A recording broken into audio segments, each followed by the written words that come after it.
Si vous ne l'avez pas lu, vous attendez quoi en fait? Je l'aime tellement ce personnage. J'ai regardé le truc, j'ai dit qu'est-ce que c'est?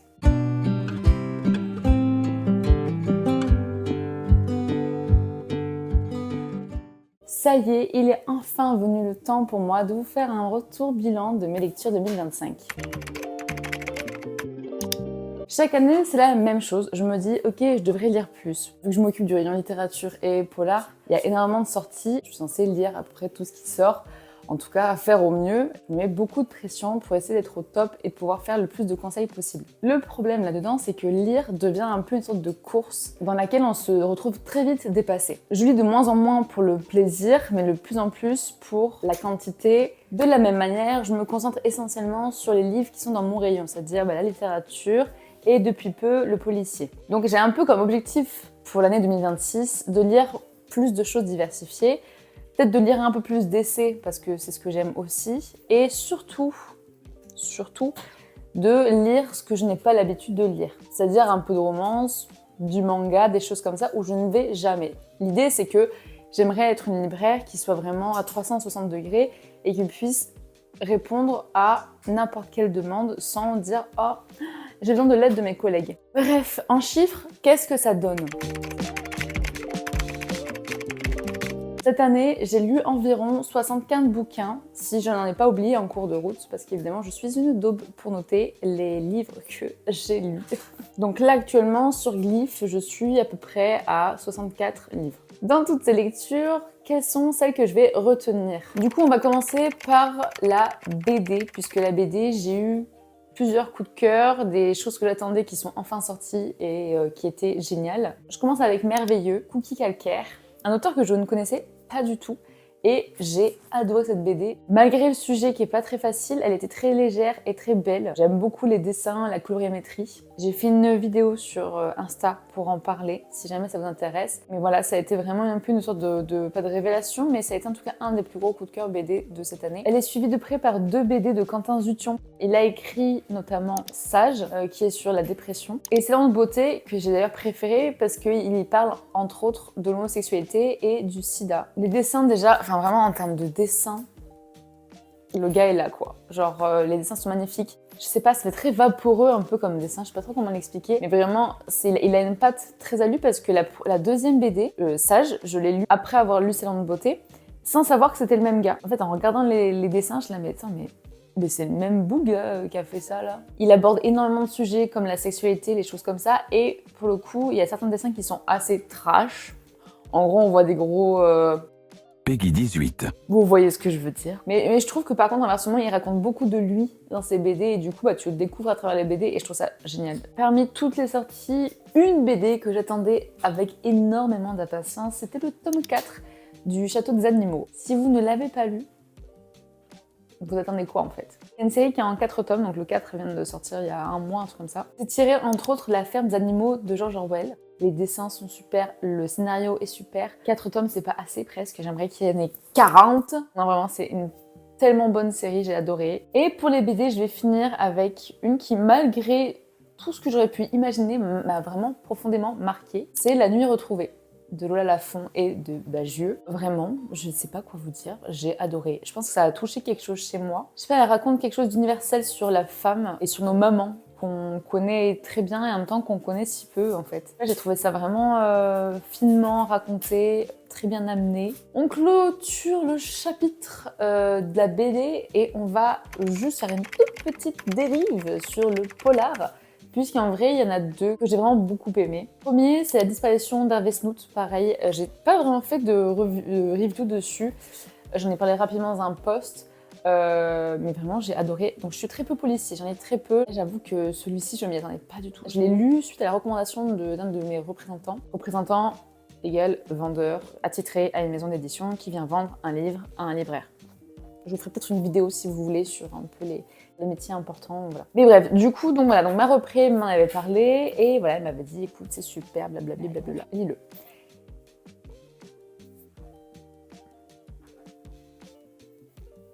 J'ai adoré. En fait, le début était un peu mou. Et en fait, c'est fait exprès, bien sûr, mais moi, je ne le savais pas. Et donc, je me suis dit, mais qu'est-ce qui se passe? Ça ne prend pas du tout. J'ai failli arrêter le bouquin et tout. Je suis allée voir Babelio pour me rendre compte s'il y avait vraiment du potentiel. En gros, on part sur une disparition qui a l'air presque naïve, simple, banale d'un homme qui quitte sa femme sans la prévenir. Et finalement, pas du tout. Et le deuxième polar qui m'aura vraiment marqué, ce sera Voici demain. Entre roman noir et thriller. On ne sait pas si ça part sur un truc dystopique, mais le début est un peu flou, t'avances à tâtons, tu sais pas trop. Tu vas d'uppercut en uppercut, de rebondissement en rebondissement, du suspense en veux-tu en voilà. Et j'ai trouvé ça très bien pensé, très bien amené. Je sais pas, tu vois pas du tout le truc arriver quoi. Il y a que vers la fin, mais même à la fin, il arrive encore à te surprendre. Enfin bref, j'ai trouvé ça génial. Et ça m'amène donc à vous parler de ma liste des 10 livres que je retiendrai de cette année. En tout cas, des 10 lectures en littérature. Donc le 10e livre que je retiendrai cette année, c'est Nous n'avons rien à envier au reste du monde, qui fut un livre sur lequel je me serais jamais arrêtée. Il se trouve qu'on a reçu l'auteur en dédicace, donc j'ai dû lire le livre. Et bah écoutez, ce fut une très belle rencontre. Un roman qui va me marquer, je pense, sur beaucoup d'années, puisque déjà c'est un sujet auquel je me serais jamais intéressée, qui est la Corée du Nord, et surtout un amour de deux jeunes personnes en Corée du Nord. Et tout ce que ça veut dire, tout ce qui est au niveau des classes sociales qui peuvent empêcher une relation amoureuse, etc. C'est très beau, c'est très bien écrit, c'est très bien renseigné. Enfin, voilà, il y a plein de petites choses à picorer qui font que c'est un très bon roman. Et malgré un sujet qui n'est pas léger, eh ben, ça reste un livre très agréable à lire. En 9e position, on va retrouver Je rouille. Alors Je rouille qui était un premier roman, qui était un livre de la rentrée littéraire, qui m'a beaucoup touchée. C'est un roman qui se passe principalement en été, dans le sud de la France. Et ça parle à la fois d'un amour de jeunesse, des non-dits, des comportements d'un jeune adulte, et ce que ça veut en dire, des reproductions de schémas. Enfin, il y a plein de petites choses. En fait, ça fait un peu comme une sorte de journal intime d'un adulte de 30 ans qui aurait écrit sur sa jeunesse et sur ses 17 ans, quoi.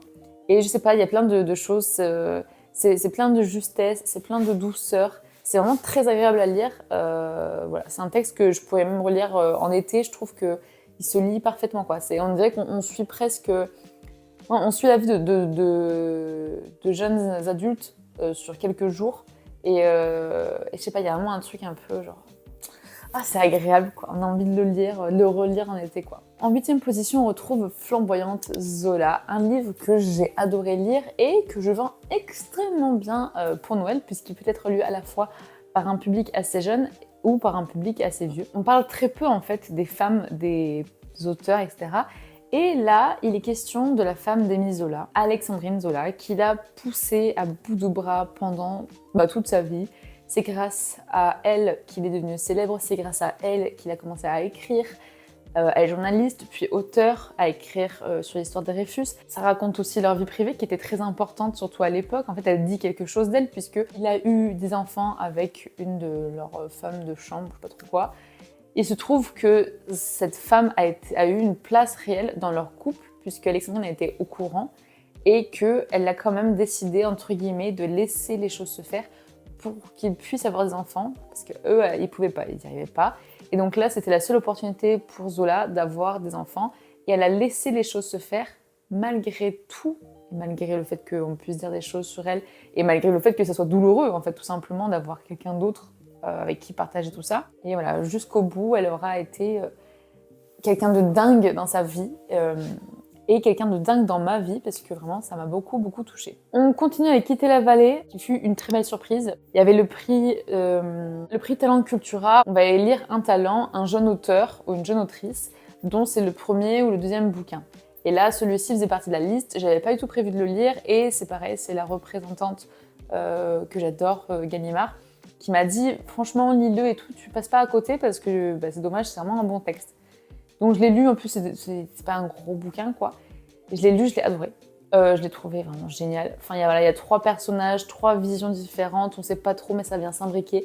Donc vraiment, je sais pas, génial. Le sujet aussi me parlait beaucoup, parce que c'est entre autres sur les grottes et les peintures pariétales. Il y a un peu un truc de souvenirs d'enfance, voilà, je sais pas, ça raconte quelque chose que j'avais envie, moi, de découvrir quand j'étais jeune. Et là, en fait, de le voir, etc., enfin, je sais pas, c'est assez fascinant. Il y a un vrai travail, une vraie écriture sur la nature, et l'environnement.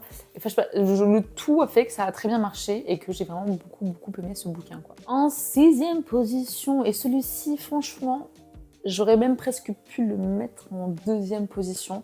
Mais là, ça devient serré. Là, il y a un moment donné, il faut savoir mettre... voilà. Quand nos os retourneront à la Terre. Alors celui-ci, je vous avais préparé la vidéo à poster sur Insta, mais je ne l'ai jamais posté parce que finalement, je sais pas, j'étais genre, en fait, elle est pas si bien cette vidéo.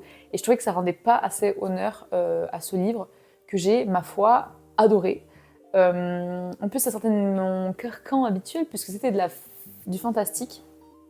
Et un peu, enfin, romance et fantastique mélangés. C'est l'autrice Schwab qui a écrit La vie d'Adi Laruche, un truc comme ça. Et là, il se trouve que ce livre-là, on l'a un peu suracheté, puisqu'on en avait commandé 300 et qu'on en a vendu même pas 50, je crois. Donc c'était un peu un échec pour nous. Et on s'était dit, ok, quitte à en avoir 300, il faut qu'on bombarde de coups de cœur, quoi. Et je ne m'attendais pas en fait à l'aimer. Vraiment, je l'ai lu en me disant, ouais, bon, faut que je le lise. Mais le truc, c'est un pavé. Il est là d'ailleurs. Et vous pouvez voir qu'il est assez conséquent. Il fait, je crois, entre 700 et 800 pages. Et je l'ai dégommé. Mais quand je dis dégommé, dégommé. Et pas parce que c'est creux ou parce que c'est... Enfin, parce que c'est trop facile, quoi. Non, je l'ai dégommé parce que c'est génial. C'est une romance déjà, romance lesbienne, de plusieurs femmes. Alors, elles ne sont pas toutes en même temps. Mais ça va être plusieurs femmes quand même. On suit une première femme qui va devenir un vampire. Et ça remonte à l'époque, parce que je sais plus quand est-ce que ça commence, mais on n'en est pas loin de la Renaissance, voire même avant, quoi. On traverse les années, les siècles comme ça, et j'ai trouvé que c'était ultra bien fait, ultra bien écrit, ultra bien décrit, qu'on y croyait, quoi, et que c'était ultra agréable à lire. Même chose que pour les BD, il est rare que j'achète un livre que j'ai lu, parce que justement je l'ai déjà lu, donc je vais pas le relire, enfin je me connais, je vais pas le relire, quoi. Et là, j'ai décidé de l'acheter quand même, parce que je me suis dit que déjà, je pourrais le prêter. Et surtout parce que je pense que j'aurais vraiment envie de le relire. Tant il est complet, tant il est généreux en informations, en contexte. Enfin, je sais pas, j'ai vraiment j'ai adoré. J'ai fait un coup de cœur tout de suite après l'avoir lu. Ma collègue, qui était chargée, entre guillemets, de le lire aussi, a fait un coup de cœur dès le début. Enfin bref, on a adoré ce bouquin. Et j'étais très étonnée parce que c'est vraiment sortir de ma zone de confort. Et j'étais là, mais waouh, mais sortons de notre zone de confort plus souvent, les copains, quoi. En 5e position, j'ai failli l'oublier, celui-ci, et pourtant, qu'est-ce que je l'aime. La fille qui ne voulait pas se taire. Oh. J'ai fait une vidéo dessus, et pareil, je trouve que cette vidéo, elle rend pas assez hommage à ce livre. Déjà, bon, c'est des sujets qui, moi, me plaisent beaucoup. En tout cas, j'adore lire là-dessus. À la fois sur l'esclavagisme, à la fois sur le féminisme. Et tout dans un pays que je connais très mal, qui est le Nigeria. Et là, on suit une jeune fille qui a 14 ans, qui est, ma foi, mais je l'aime tellement ce personnage, vraiment très touchant, plein de résilience, malgré tout ce qui va lui arriver, plein de gaieté, de soleil, enfin je sais pas, elle est ultra solaire, ultra lumineuse. En gros, voilà, on suit cette gamine de 14 ans qui va être mariée de force à un vieux mec pour que son père, son frère puissent se nourrir de 3 grains de riz, donc voilà. Et puis finalement, je vous raconte pas pourquoi, mais elle va réussir à échapper un petit peu à ce truc-là. Sauf que elle va tomber dans une maison où elle va devenir une sorte de servante, une esclave un peu des temps modernes. Et malgré tout, elle est pleine de résilience, pleine de joie, pleine de... C'est une jeune fille de 14 ans, quoi. Enfin voilà, elle est très... la vie est dure, mais c'est pas grave. C'est ma vie, quoi. Et je sais pas, je trouve ça fantastique parce que malgré tout, c'est un sujet ultra plombant. Et pourtant, c'est extrêmement solaire comme lecture. Je l'ai prêté à une copine qui l'a adoré aussi, pour les mêmes raisons. Il y a un travail même sur la langue et sur la traduction, parce que du coup, donc, c'est écrit en anglais de base. On parle d'une jeune fille de 14 ans qui est très peu allée à l'école et donc qui est un peu illettrée. Et donc, il y a un travail sur, même en français, sur la langue et comment elle va prononcer, écrire les choses. Enfin, je sais pas, j'ai trouvé ça génialissime, je l'adore. On continue avec un sujet encore plus plombant, les éléments de John Boyne. Alors, je ferai abstraction, et je sais que c'est pas de l'avis de tout le monde et je rentrerai pas dans un débat du tout, mais je ferai abstraction de ce qui a été dit sur sa gueule, parce que l'œuvre en elle-même est fantastique. De base, il a écrit 4 romans différents. En France, ils ont tout rassemblé ensemble, et on est sur un sujet de la violence, la place des victimes, des bourreaux. Chaque histoire s'imbrique les unes avec les autres, et ça, c'est ce que j'adore le plus dans les lectures, c'est quand tout vient se... Et donc là, il y a vraiment ce système-là où en gros, il y a toujours dans chaque histoire un personnage là qu'on va retrouver un peu plus loin. L'écriture est incroyable. J'avais déjà lu d'autres romans de lui. À chaque fois, je trouve ça très juste et très bien amené, très bien écrit. Donc c'est une petite pépite à mon sens. Renseignez-vous un peu peut-être sur le gars avant de lire le livre. Je pose ça là. On va mettre en 3e position Le Jardin dans le ciel, qui fut déjà une lecture que vraiment j'ai adorée, qui est difficile à vendre dans le sens où le sujet en soi est pas si dur. En gros, on parle d'un jeune qui vient d'une cité, qui traîne un peu dans des bises un peu compliquées pour sauver sa mère qui est à l'hôpital. Jusque-là, classico-classique. Je trouve que ce jeune est quand même assez finot puisqu'il décide de tenir une sorte de boutique de fleurs sur le toit d'un des bâtiments de la cité pour pouvoir vendre tranquillement en fait la bœuf et se faire des petites thunes pour sauver sa maman. Il va faire des rencontres autour du livre, des personnes qui lisent et des personnes qui vont l'amener à lire. On va se rendre compte du pouvoir des livres, peu importe quels qu'ils soient, ils apportent quelque chose, on en retire quelque chose, on peut changer qui l'on est grâce à la lecture. La seule chose qui fait que c'est compliqué à vendre, tout ça pour ça, c'est que on est sur un jeune de cité et que le langage utilisé par l'auteur est sur un langage de jeune de cité. Donc si t'offres ça à ton vieux daron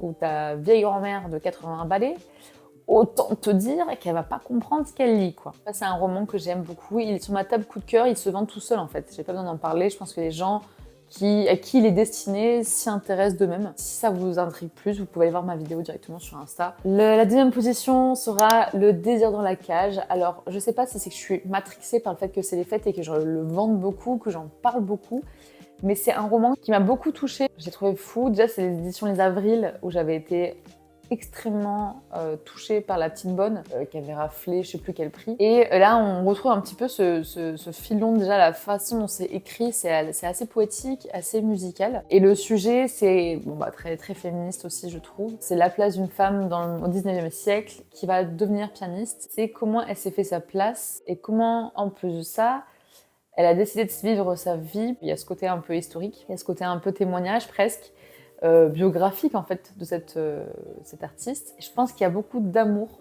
de la part de l'autrice qui est elle-même musicienne, et je pense qu'il y a un peu ce truc de vouloir absolument retranscrire aussi quelque chose à travers le texte, à travers le choix des phrases, etc. Où en fait c'est vraiment une œuvre dans sa globalité, quoi. Très riche, très très beau et très bien à lire, et pareil, lui je pense que je le relirai sans problème. Et on va venir clôturer ce petit top avec la première place, le concours de pêche. Alors écoutez, personne n'aurait vu venir si je m'étais juste fiée à ce titre. Je me rappelle que la repré m'en avait parlé, genre ça devait être quoi, en juin ou en mai, enfin je sais même plus. Je te le donne, tu le lis, il faut absolument que tu le lises, tu verras, c'est génial, etc. J'ai regardé le truc, j'ai dit qu'est-ce que c'est?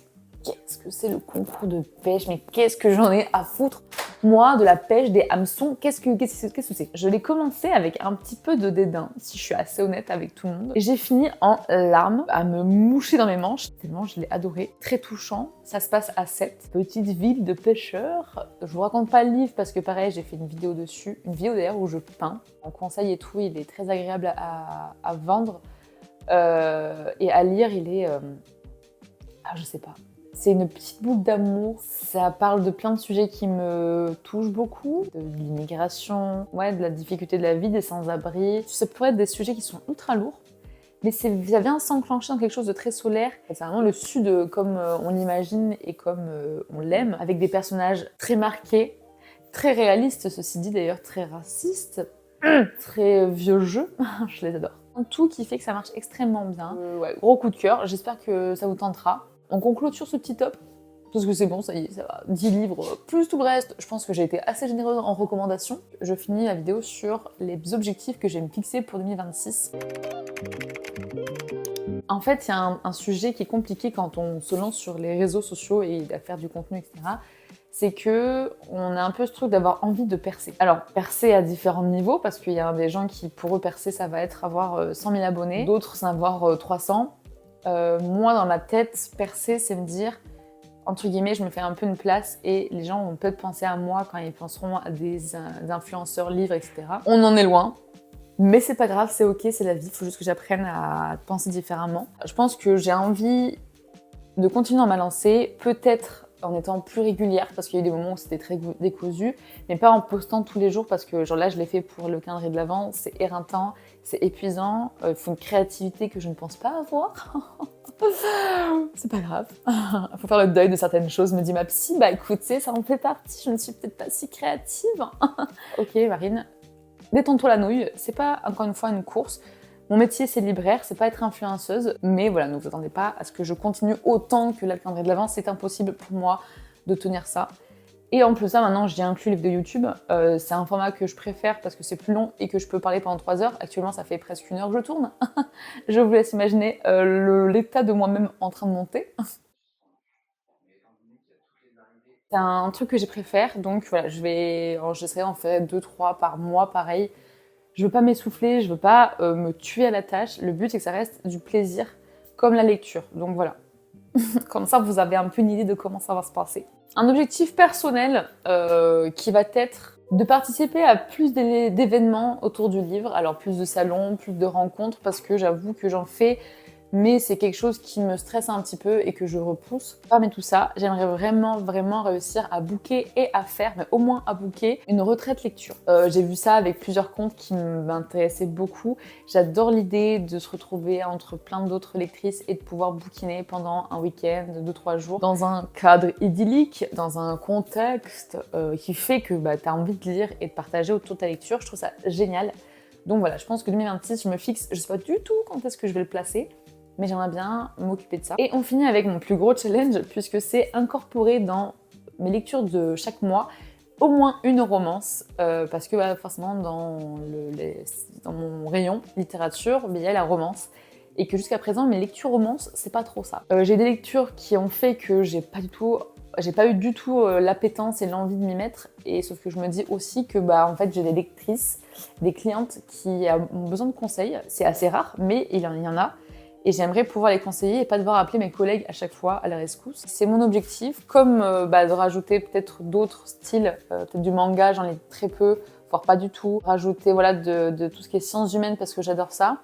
Et rajouter de la romance, ça sera mon plus gros challenge de cette année. Si jamais vous avez des recommandations, quelles qu'elles soient, mais alors en romance encore plus, je vous laisse me les mettre en commentaire parce que je ne sais pas trop où commencer. Là, j'avoue, je ne sais pas trop. Je vous laisse me dire en commentaire si vous avez des petits